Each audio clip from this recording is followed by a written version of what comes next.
You probably already know that you can add a greater than sign in front of a sentence to create a quotation like this, adding this bar here.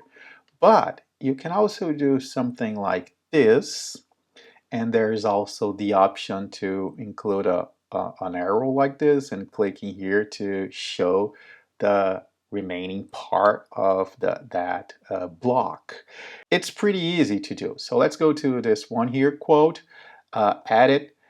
All you have to do is add an exclamation mark and then a specific word inside brackets like this to see this box.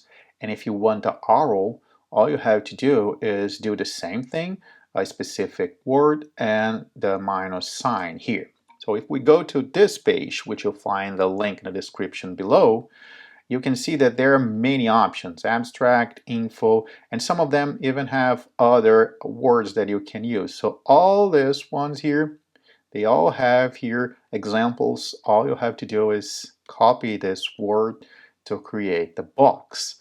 But you can also customize them if you know CSS. There's some information here, and you can even add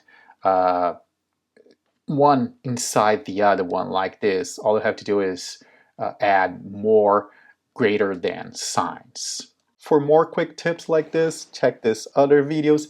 And if this one was helpful, I'd appreciate a thumbs up. Thank you so much for your time. See you soon.